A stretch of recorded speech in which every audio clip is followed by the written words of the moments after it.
What's going on, everybody, and welcome to Lane's Man Cave. In today's video, I'm going to be predicting the entire 2025 college football season. Let's go. If you were here last year, you'd know that I made 2 college football prediction videos, one for the playoffs and one for the awards. But this year, we're doing everything at once, starting off with the top 5 teams in every conference, the playoffs, and my pick for this year's Heisman. We are going to be starting things off with the ACC. At number 5, we got Duke. The Blue Devils put together a surprisingly good campaign under first-year head coach Manny Diaz. With plenty of starters returning in 2025, Jaquez Hunter will return to the backfield after playing 5 games last season. 4 starters on the offensive line are returning, but Tulane transfer quarterback Darian Mensah will be a big reason why Duke's offense should improve on last year's production. The defense led the ACC with 44 sacks and are returning 6 starters, including defensive end Wesley Williams, cornerback Chandler Rivers, and safety Terry Moore. The biggest concern is the lack of experienced skill position players, but nonetheless, the Blue Devils are in line to take a step forward. Number 4, SMU. Even after losing the ACC championship against Clemson by a walk-off field goal and getting stomped by Penn State in the first round of the playoff, the Mustangs' first year in a Power 4 conference was a success. But this year, their schedule is not as favorable, and they will not sneak up on teams as easily. SMU's success last season can be largely contributed to quarterback Kevin Jennings after taking over for Preston Stone earlier in the year.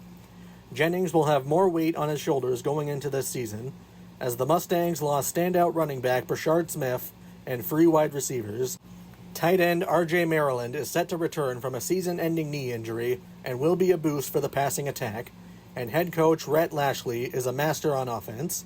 The defense, however, which was the best in the ACC, is only returning 2 starters. Their standout safety duo Ahmad Moses and Isaiah Wokobia. Replicating last year's success will be difficult, but SMU will still be a contender in the ACC. Number 3. Georgia Tech. Georgia Tech's offense should be one of the best in the ACC this year, with the three-headed monster of quarterback Haynes King, one of the best signal callers in the conference, running back Jamal Haynes, and wide receiver Malik Rutherford. Eric Singleton is out, but FIU transfers Dean Patterson and Eric Rivers are in.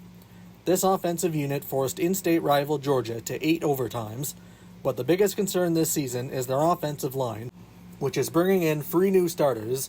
The Yellow Jackets defense will experience significant change under new DC Blake Gideon and only 4 returning starters: linebacker Kyle Efford, tackle Jordan Vandenberg, cornerback Amari Harvey, and safety Clayton Powell-Lee. Head coach Brent Key has sprung upsets in his time in Atlanta, most notably against Miami last year. This team could easily turn some heads this season. Number 2, Miami. The Hurricanes just came off their best season under Mario Cristobal, but it was still a disappointment. Upset losses against Georgia Tech and Syracuse cost the Canes a trip to the ACC championship. Miami's offense will look a lot different this year, with Cam Ward, Damian Martinez, Xavier Restrepo, and Elijah Arroyo now in the NFL. The Canes were active in the transfer portal, bringing in Carson Beck to replace Ward, receivers C.J. Daniels, Keelan Marion, and Tony Johnson. Second-year running back Mark Fletcher, wide receiver Joshisa Trader, and tight end Elijah Lofton will all play bigger roles. The Canes defense allowed over 30 points per game in conference play and struggled to stop the pass. Former Minnesota DC Corey Hefferman was hired, a bunch of defensive backs were brought in through the portal, and most importantly, star pass rusher Ruben Bain will be healthy, which will make a big improvement for the pass rush and the overall front. There is a lot to be excited about in Coral Gables this year. And the number 1 team in the ACC will be Clemson. Clemson had a few down years by their standards, but now they look like a championship team. Cade Klubnik showed tremendous improvement in his second year as a full-time starter, with TJ Moore, Bryant Wesco, and Antonio Williams headlining one of the top receiver trios in the nation. The Tigers are also returning 4 offensive linemen, and true freshman Gideon Davidson could lead the backfield. New defensive coordinator Tom Allen is taking over a loaded group, with defensive linemen Peter Woods and TJ Parker competing for All-America honors. Linebacker Sammy Brown will take a huge step as a sophomore, and cornerbacks Avion Terrell and Ashton Hampton anchoring the backfield, the Tigers have the necessary pieces to return to the top tier of college football. The Big 12. For the 5th seed, Baylor. Once quarterback Sawyer Robertson was handed the keys, the Bears' offense turned around and won 6 games in a row to finish the season. Another year of Robertson and OC Jake Spavital can elevate the offense even further. Running back Bryson Washington is coming off a 1,000-yard season. Wide receivers Josh Cameron, Ashton Watkins, and tight end Michael Trigg are all returning, along with 4 starters on the offensive line, and former Alabama wideout Kobe Prentice came in through the portal. The Bears' defensive line is not where they want it to be, but they may have the best linebacker duo in the Big 12, with Keaton Thomas and Travion Barnes, and several pieces were added in the portal. Baylor should be a contender in the Big 12 this year. Number 4. Iowa State. The Cyclones are coming off one of their best seasons in school history, making an appearance in last year's Big 12 championship. Quarterback Rocco Becht, running backs Carson Hansen and Abu Sama, and 4 of their starting offensive linemen are returning. The Cyclones' receiving corps will look a lot different this year, with Jaden Higgins and Jalen Noel off to the NFL. Taking their places will be East Carolina transfer Chase Sowell and UCF transfer Xavier Townsend. Daniel Jackson will also be returning after missing all of last season. The defense had a lot of injuries, most notably to linebacker Caleb Bacon. Bacon will be playing alongside rising star Cooper Ebel, and the Cyclones still have Dominique Orange anchoring the defensive front and Jeremiah Cooper in the backfield. Number 3. Texas Tech. The Red Raiders arguably had the best transfer portal haul in the nation, bringing in significant upgrades on both sides of the ball. Their starting defensive line of David Bailey, Lee Hunter, Skylar Gill Howard, and Romello Height were all transferred in. The Red Raiders also brought in Mississippi State corner Bryce Pollock and North Dakota State safety Cole Wisniewski, with standout linebacker Jacob Rodriguez returning. Quarterback Baron Morton will return to full strength after a shoulder surgery, and wideouts Coy Eakin, Caleb Douglas, Micah Hudson, and Miami, Ohio transfer Reggie Virgil to throw to, and 4 transfers to boost the offensive line. Running back Taj Brooks is now in the NFL, but Quentin Joyner will keep the run game steady. With all the new talent coming in and 2 new coordinators, Texas Tech should be one of the better teams in college football this upcoming season. Number 2. Arizona State. The Sun Devils exceeded all expectations in Kenny Dillingham's first season as head coach, winning the Big 12 and forcing double overtime against Texas in the college football playoff.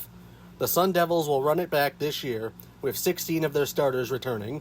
Quarterback Sam Leavitt had an excellent debut and should improve even more. Jordan Tyson could be in Biletnikoff conversations, and 4 starters on the offensive line are returning. Cam Skattebo will be missed, but Army transfer Kanye Udo could carry that workload.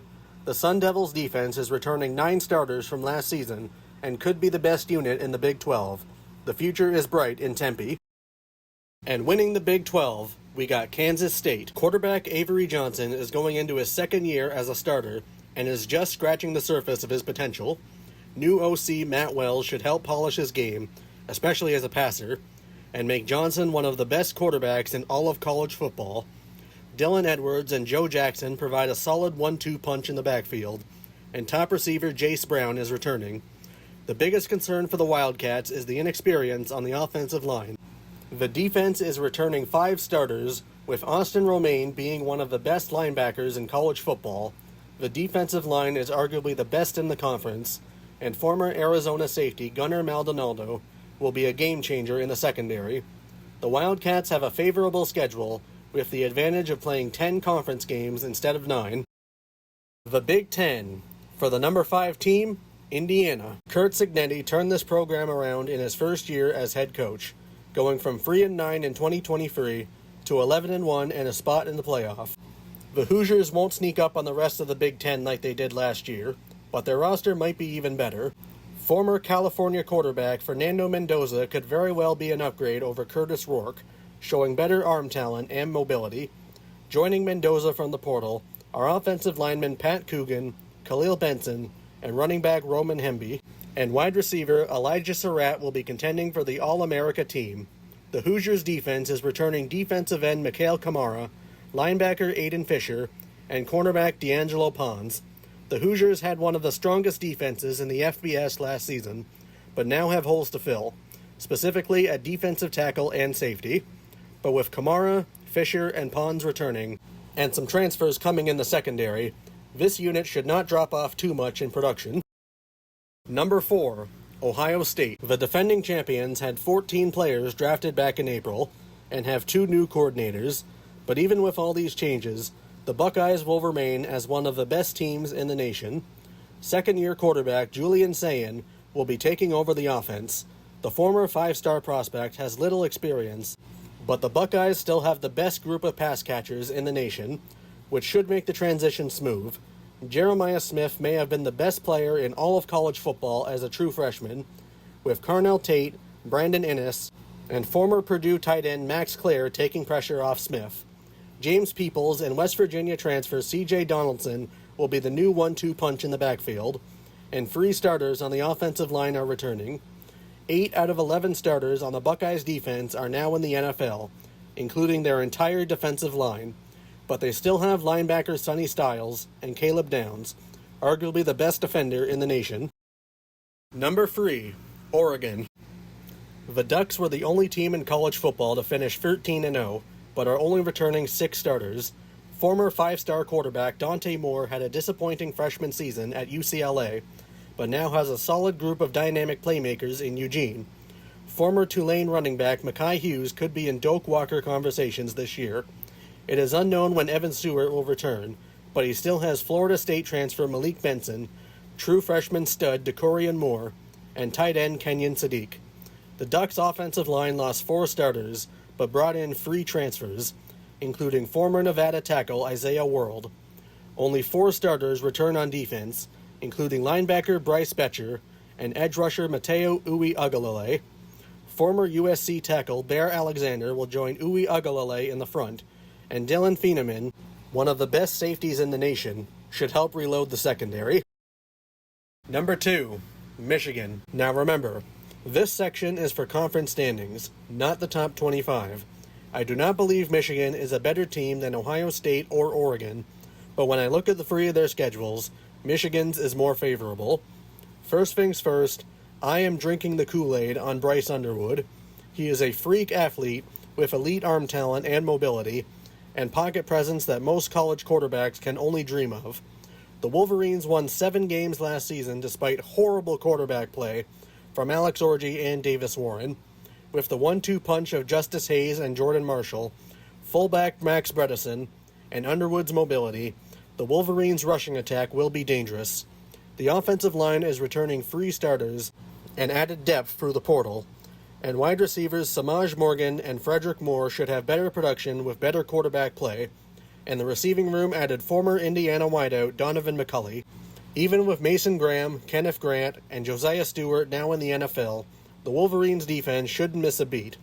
Derek Moore is returning to anchor the trenches, Jayshawn Barton and Ernest Hosman form a strong linebacker tandem, and safety Rod Moore will return after missing all of last season.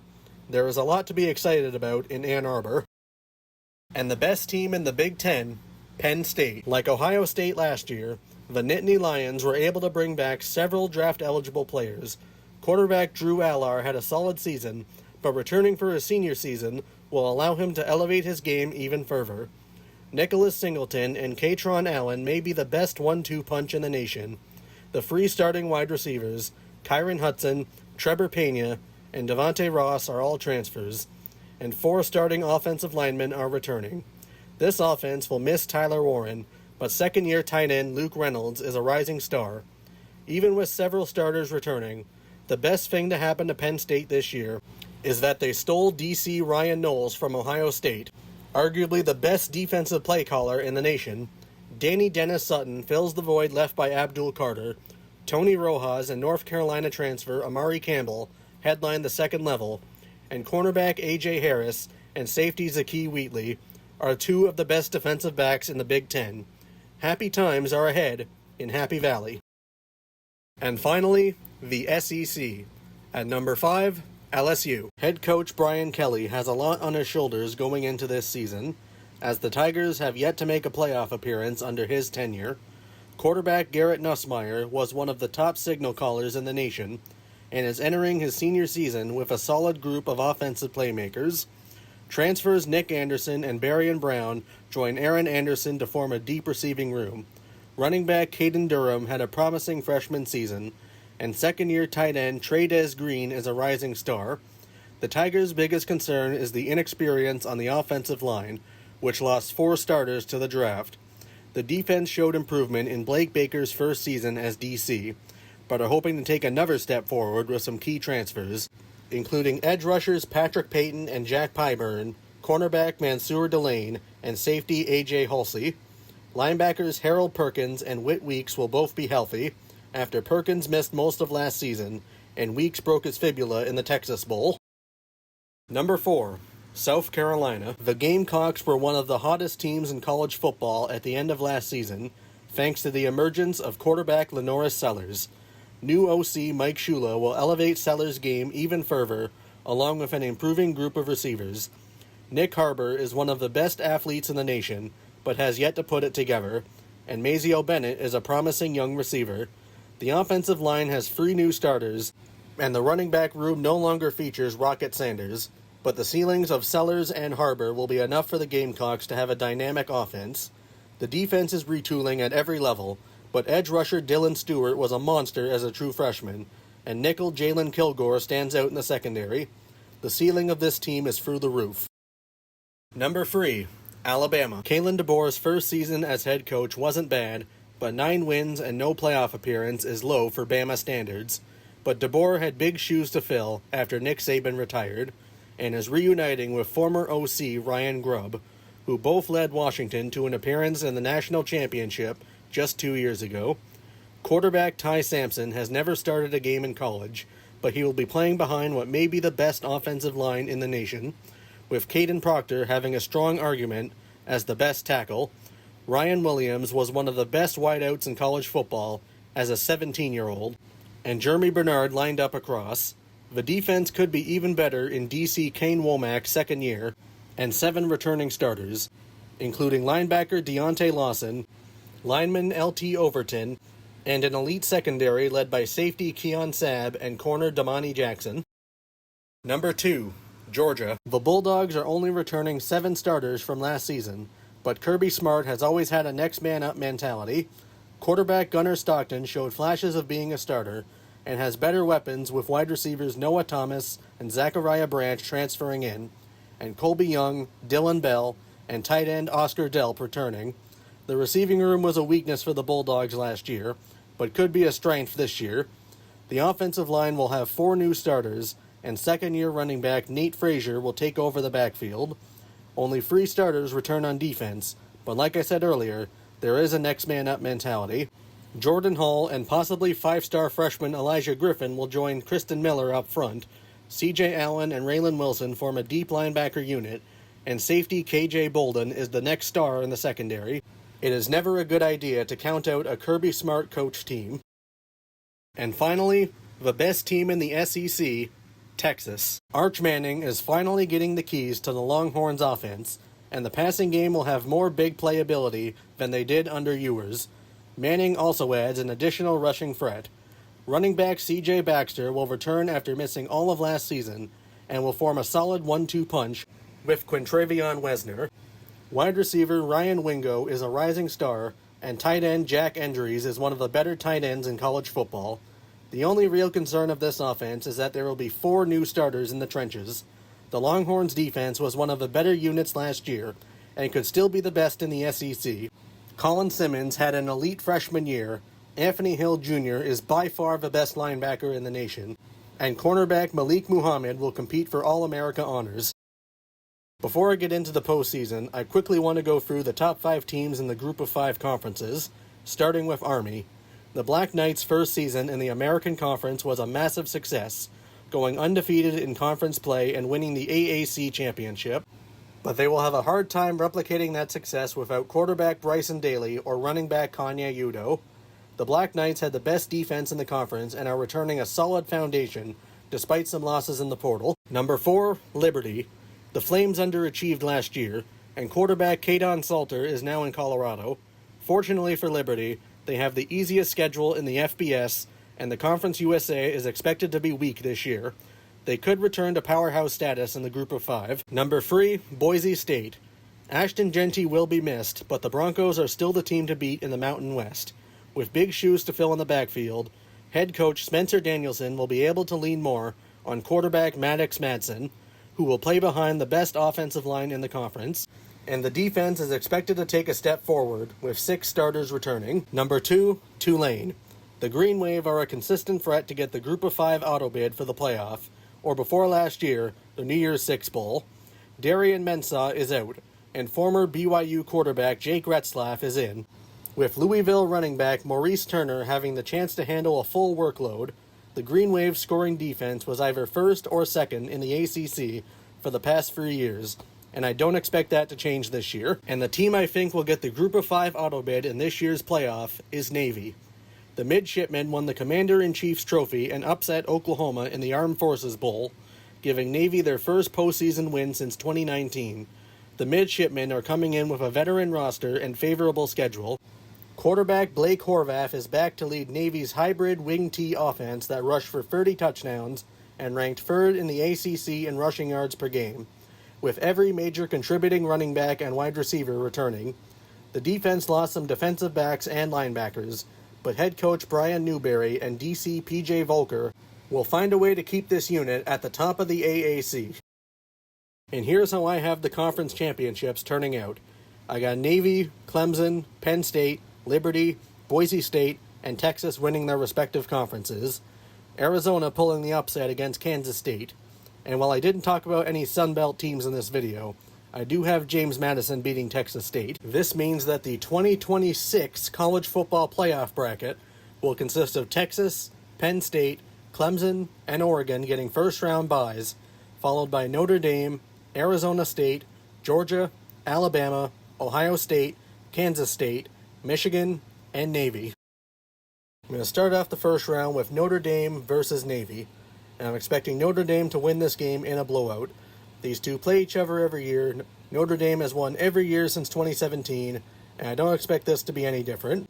Arizona State and Michigan is going to be a really fun matchup, with Bryce Underwood playing his first playoff game as a true freshman. However, I do expect Arizona to win because experience is heavily in their favor. Same thing with Georgia and Kansas State. I do think Avery Johnson will have a good regular season, but I don't think he's the guy that can get Kansas State over the hump against a team like Georgia. And Ohio State and Alabama, I wouldn't call this an upset, but I do have Ohio State winning. Alabama is going to have a really good defense and a really good offensive line this year, and Ohio State has the best group of pass catchers in the nation. Julian Sayin and Ty Simpson have not started in a playoff game, but I do trust Sayin slightly more than Simpson. I got Texas beating Ohio State in the second round in Arch Manning's first playoff game as a starter. This isn't the same Ohio State team anymore. Aside from the wide receivers and possibly the offensive line, Ohio State does not have anything better than Texas. Texas has better running backs, a better defense. I trust Steve Sarkisian over Ryan Day, and I trust Manning way more than I trust Sayin. Then I got Penn State beating Georgia. Georgia's going to have a very new team this year, and Penn State is returning a lot of their guys. Like I said, Gunnar Stockton did have some flashes, and he did play in the playoff last year, but I do believe that Drew Allar is the superior quarterback. Penn State has better running backs, possibly a better wide receiver core, a better offensive line, possibly a better defense too because of all the new faces on Georgia. And I got Clemson beating Arizona State and Notre Dame beating Oregon. Their defense is better, their offensive line is better, and unless your wide receiver one is Jeremiah Smith or Ryan Williams, Leonard Moore is shutting them down. For the Final Four, I got Texas beating Notre Dame and Penn State versus Clemson. I think this is going to come down to the wire. This is going to be a very strong matchup in the trenches between Clemson's defensive line and Penn State's offensive line. I think Drew Allar outduels Cade Klubnik, but it really comes down to Jim Knowles' defensive play calling, which is why I take Penn State to advance to the national championship. And finally, the 2026 national championship between Texas and Penn State. Jim Knowles is back on the sidelines, but this time in a blue coaching uniform instead of a red one. Penn State returned many of their starters, like Ohio State did, but this time around I do not think it will be enough, as I have Arch Manning and the Texas Longhorns coming out as national champions in Arch Manning's first year as a starter. I believe Arch Manning will take offensive MVP and Colin Simmons will take defensive MVP for this game. And I am going to end off this video with my Heisman Trophy predictions. For the finalists, I got Drew Allar, Jeremiah Love, Arch Manning, and Jeremiah Smith. But for the winner, I got Arch Manning. That is right. I am going all in on Arch this year. I don't care about the limited sample size. I know what he's capable of. I believe Texas will be the #1 ranked team in the nation for the entire year, and they will have more explosive plays under Arch than they did under Quinn Ewers. And that does it for today's video. Be sure to like, subscribe, and hit the bell for notifications.